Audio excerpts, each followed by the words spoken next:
Conversations on effective conservation with Luis Arranz, the challenge of managing national parks in Central Africa. You are listening now to the first part of the long interview that we had with Luis Arranz in Gonarezhou National Park on October of 2023.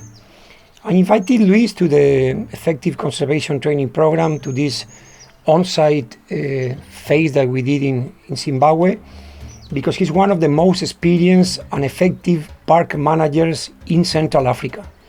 Luis has worked for more than 30 years in some of the most challenging parks and countries in the world. We are talking of parks with very, very high security risks, where both rangers and managers risk their lives by carrying out their jobs, with very little commodities and difficult connections and access to the kind of facilities that you find in towns or cities. Luis agreed to come to Gonarezhou after much insisting on my part, because he knows that there are very few people who are willing and able to take the role of team leaders and park managers in these situations, in these regions. Okay, he's 67 years old, he wants to retire, but he feels that he cannot do it because he keeps being called by organizations to direct big projects in parks in Central Africa, and he knows that some of them have been vacant the position for 6 months, 2 years, in some cases 4 years, and unless he takes the job, it's going to be empty. You can follow this conversation as an audio, or also you can look at that at the conversation on YouTube, because we decided to show some of the slides that Luis showed to us, because they provide important visual support to his words, and it will help you to picture some of the places, animals, facilities, situations and people that he talks about. So you can use this just as an audio, or you can sit in front of a laptop and look at the images. I want to comment on Luis' English. Luis doesn't speak fluent English. He's from Spain. His accent is even worse than mine. But please don't feel deterred by his difficulty to express in English. There's deep practice-based knowledge in what he says. There's huge experience here. So even if you feel that he doesn't express fluently, what he says is really, really worthy. That's why we wanted to do this audio, okay?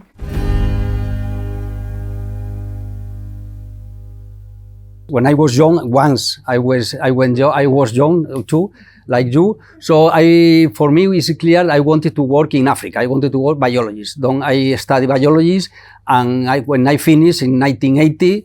In Spain, it was impossible to find a job like a biologist. Then I take old car, de chevaux, dos caballos, 2 horses, Citroën. I cross the desert, I cross the Sahara. The car broken. I continue and I arrived to Equatorial Guinea. Equatorial Guinea was a former Spanish colony, so it's the only place in Africa where they speak Spanish. So I decided it was easy for me. So I went there. In 1980, I started to work first doing census for the work company, logging company, everything. Then somebody arrived a project for the European of the community, the Spanish cooperation for working to create a network of national park. I worked there some time. Then they asked me to go to South America. I spent 6 years in between Bolivia, Brazil, and Venezuela. And then I come back to Equatorial Guinea for the project ECOFAC, a project funding for European Union for create a national park, Montalén. I spent 9 years there. Then I went to Sakuma National Park in Chad, 7 years. I went to Garamba National Park in Congo, 7 years. Then I went to Osala National Park some months. Then I went to Sangasanga, a protected area in Central African Republic, and since 1 year and a half ago, I am working in Sangasanga, and I am also director of Salonga National Park in Democratic Republic of Congo. It's a huge park. It's 34,000 square kilometers. It's bigger than Belgium for the European. It's bigger than Rwanda, bigger than Rwanda for the African. It's a huge park. No road, no in the middle of the Congo Basin. Is huge. And the problem because I am in both parts is we are not able to find one people that won't go there. So I have come here because Ignacio told me many times can, and maybe because I can convince you that this is a good opportunity for you for coming there, because I am too old and I have to live at some moment I have to leave. So we are looking, and it's not easy at all. Later we will talk about that. Yeah, let's stop there, because I think that's totally connected to why we're here, okay? I mean, there are organizations that are able to create, to arrange and to prepare big projects in very, very important areas. They have the agreement with the government, they have the funding, but they cannot find the person with experience and the willing and the personal decision. And I hope, because I don't want this to, we are getting into kind of presentation mode, so I'm going to try to stop you. We get more into conversation mode. It happened the same in Valencia last year. It was difficult sometimes to create a conversation because we are used to that. So I'll try to interrupt you, because it takes also personal costs. And probably we're going to talk about his personal costs, family costs. It's a way of life. You have to decide, but the problem is that most of the people, they arrive, they say, okay, I want to work here. When I arrived in Sanga, I tried to train somebody, and after 4 years, I thought that he was able, and said, Luis, I'm sorry, but I am leaving. He's in Germany. Then I took another one from Belgium. In the last 3 years, he thought that he will be the next director, and last month he told me, sorry Luis, but I am leaving. So that is a problem. It's a problem, nobody, because it's hard. It's not like country like Zimbabwe, like Kenya. We are really isolated. To go to Salonga, for instance, by plane is possible. If not, by boat is about 7-8 days for arrive there. So there are no road, there are nothing, it's by boat. It's the same way that Stanley made when Livingstone went to look for Stanley, and nothing has changed. It's exactly the same. So it's very, very, very, very interesting, but it's very hard. It's very hard. So maybe for 1 month, for 1 year, for 3 years, but when you say, okay, I want to spend here 8 years, maybe it's too hard. We don't want to tell you that you should go to Sangatsanga. That's a very tall order, okay? But many of you are already living in very remote areas. And something that I think we want to communicate with this whole experience is that we need heroes. And that being there in the field in remote areas is what we need, because in general society doesn't promote that. They are going to tell you, your family, your friends, your peers, that you should be in a city, working in a university or working in headquarters, because that's what good professionals do. Okay, you live in decent, good places with universities and schools and all that. But the problem is that if all conservationists end up living in cities, what kind of conservation we have, okay? So that's also why I invited Luis to tell his story. For instance, I work in Garamba for 7 years. I was with my partner, then I have children, and I had to leave because in Garamba was the LRA. LRA is an organization from Uganda that the objective is to kidnap children. They have kidnapped more than 30,000 children in the last 23 years. So it was impossible. I had to leave. In Sanga now is more, it's quiet. It's quieter, but there are some places that it's not easy. In Sanga it's possible. It's no security problem. It's problem about you have no hospital, you have no school, you have nothing. So you have to be prepared to everything. Thank you. So I am going to, that I say, this is in Chad, Sakuma National Park. You see these pictures are recently, are not in the 60 years ago. That is when I was there. You see the elephant, they are there. Nobody, you see, but there are also, that is what happened. That is the reality. I am going to try to speak, to tell you the reality of the park, not just because yesterday I saw, sometimes we think that no, we are going to be optimists. I think that is more important to be realistic, because sometimes to the donor we say, no, everything is okay, for getting more money. But the truth is that the truth is no, the things are going well in some places, but in others, no. Now we begin a presentation with images. So that is, I repeat, the reality in Sakuma. That is one of the encounter with the ranger. You see all the ballets. That is the gun that we recover from the poachers.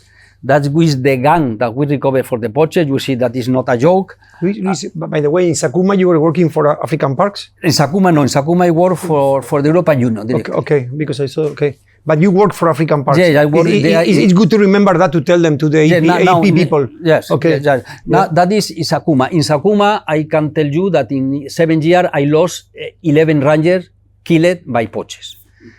That is in the other is in Garamba. Garamba is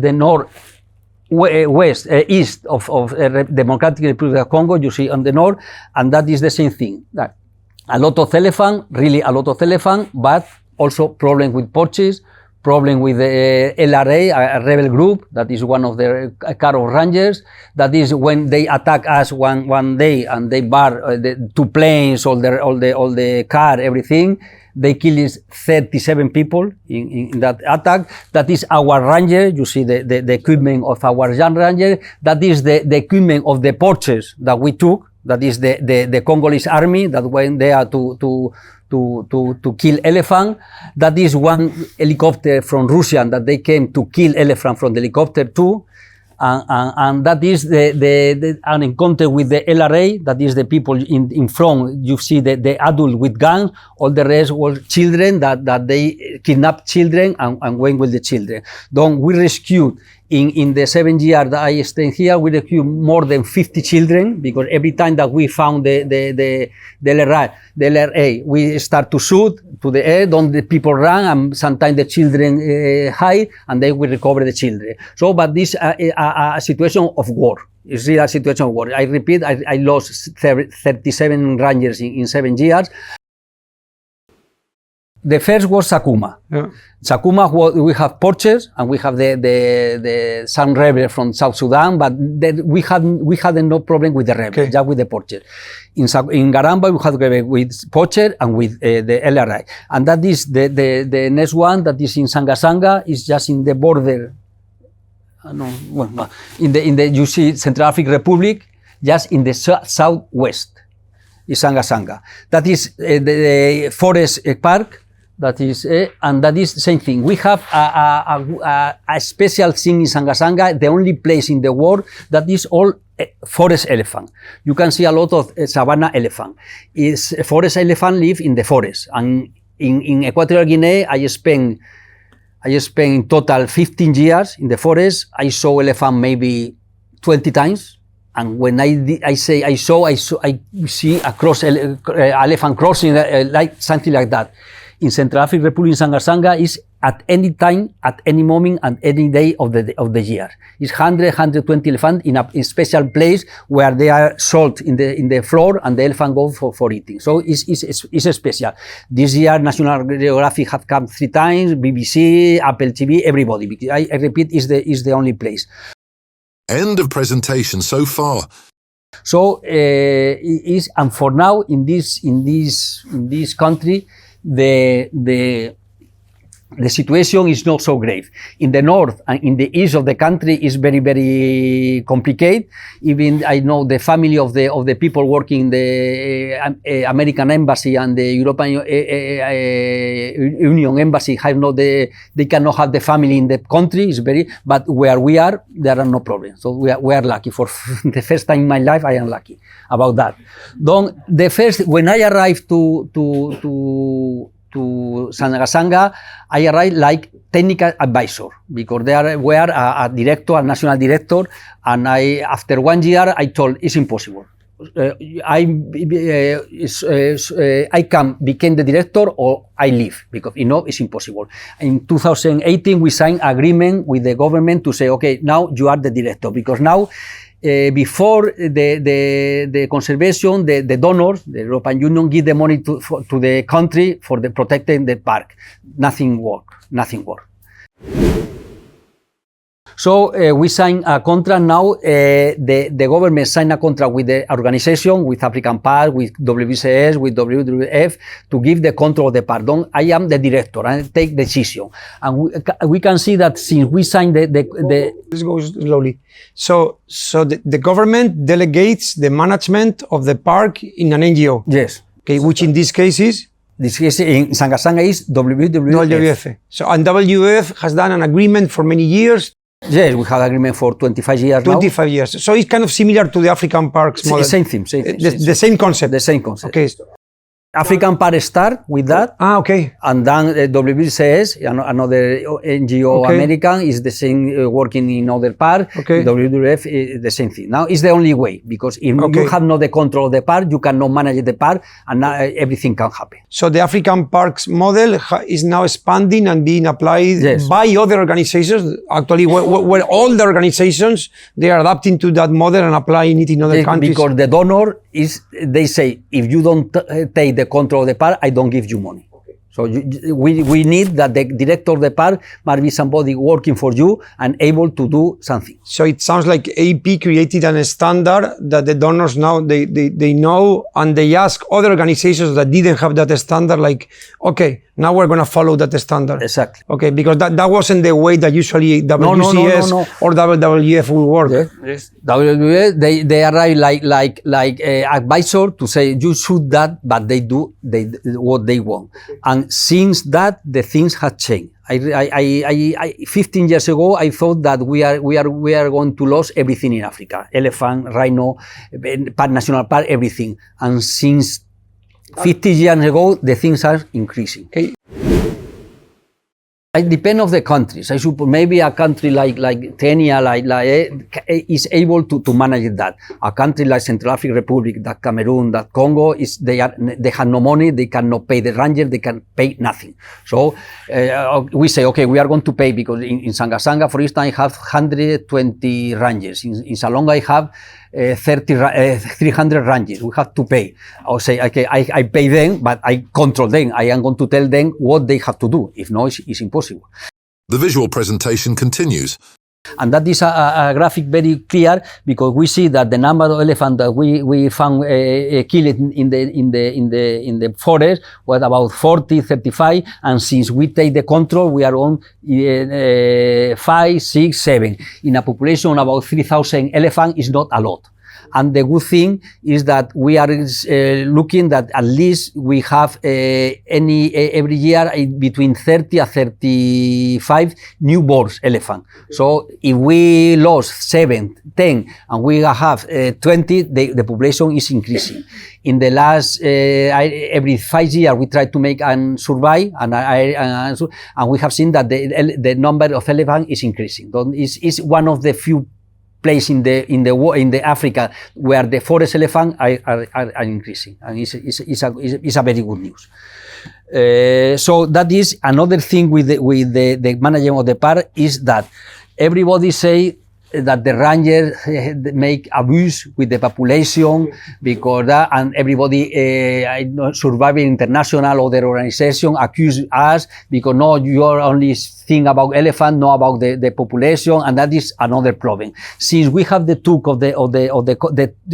took the control of the park, you see the ranger involved in human rights. There are a lot since 1920. No one case, because the first thing that I with the ranger, I take all the rangers a meeting and say, okay, I am going to increase the salary 50%.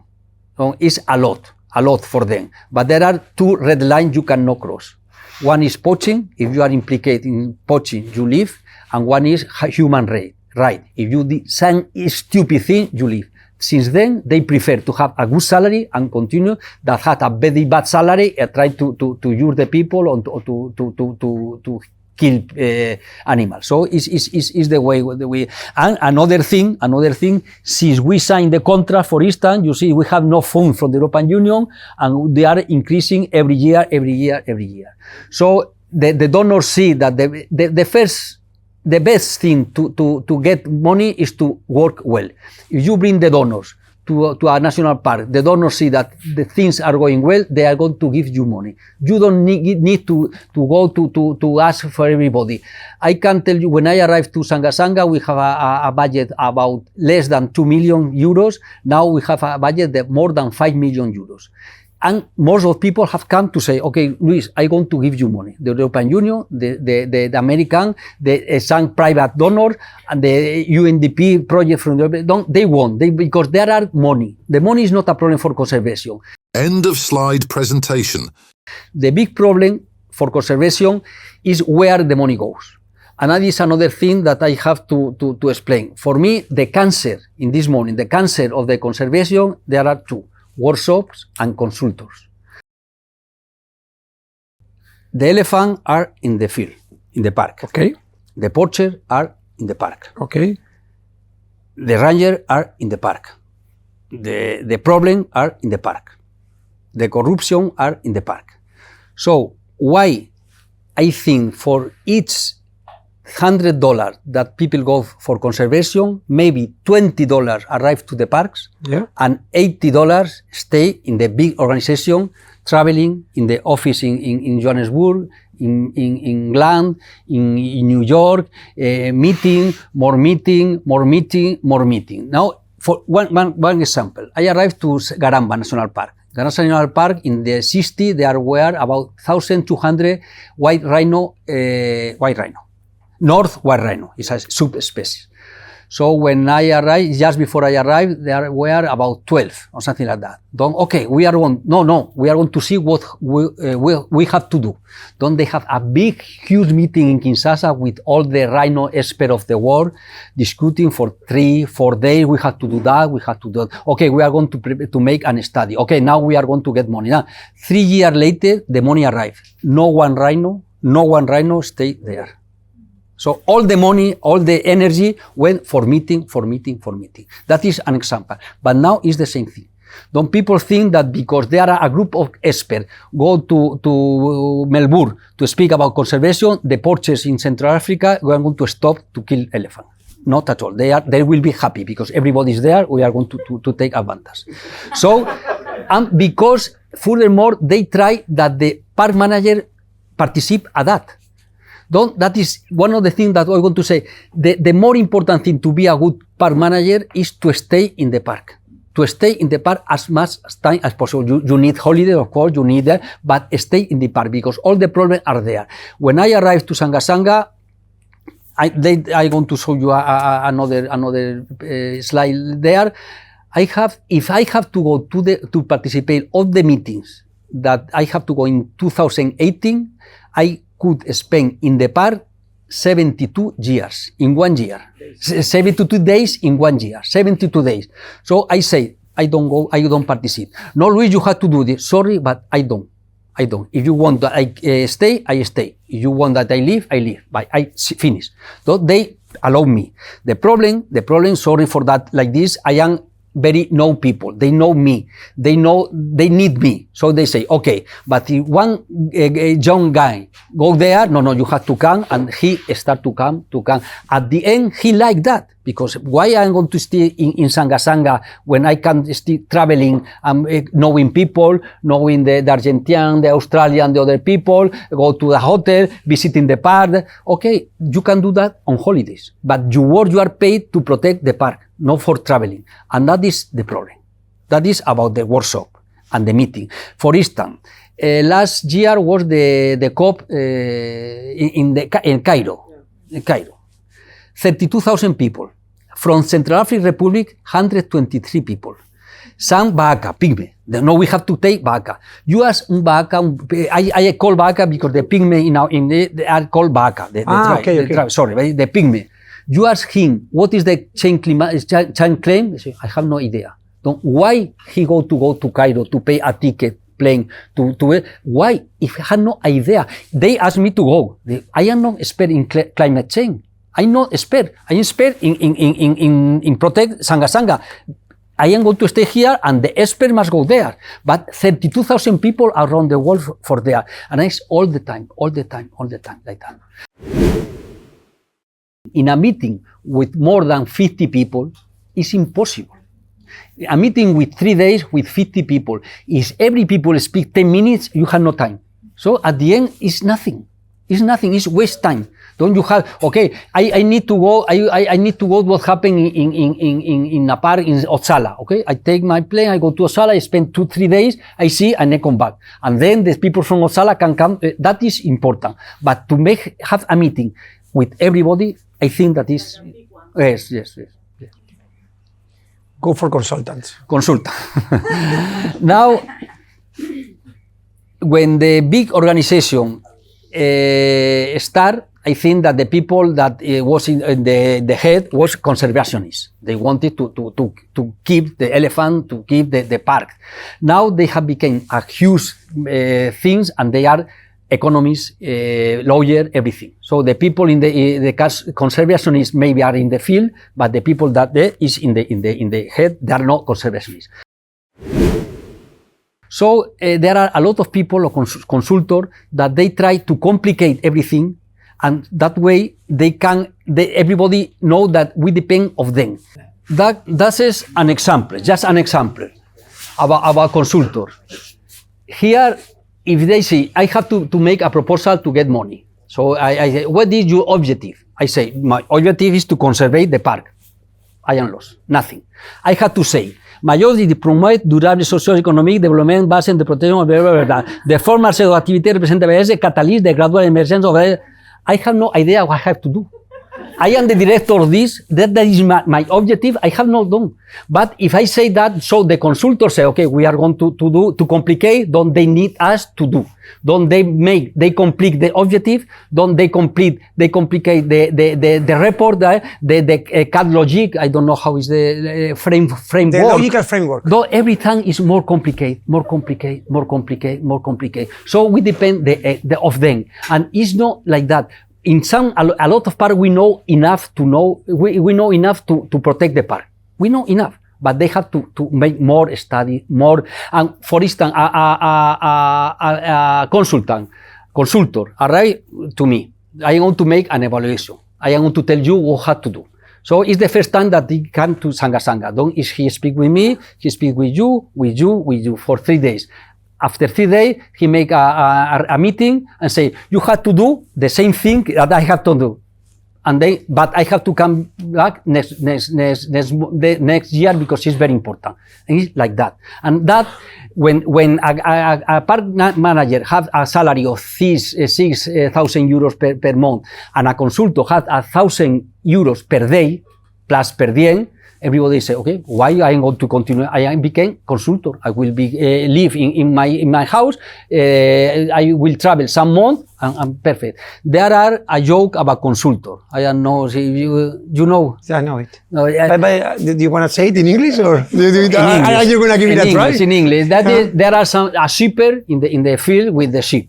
Though there are somebody arrived with a new 4x4 car, new, and say, how morning. How are you? Well, I am going to tell you how many sheep you have. Okay? You take the computer, start to make, you have 420 sheep. You are right. And if I tell you how many sheep are black and how many sheep are white, you give me 1 sheep. Okay. So again, the computer, you have 200 white, 222 sheep, black. We take a sheep. Don't the other take a seat? Okay, bye. Wait a minute. If I tell you what is your profession, you give me the sheep? Yes. You are a consultant. It's true. Why? First, because you have come here, nobody have asked you for coming. Second, because all the data you give me, I knew. And third, because among 400 sheep, you have taken the dog. So the dog. So we see what is a consultor. Consultor is useless. If I ask, I need a plumber, I need a carpenter, I need somebody, an electrician, I need people that come to a mechanician. But nobody has money for that. But if we send you ask for somebody to make a study about the possibility of hundreds of people coming.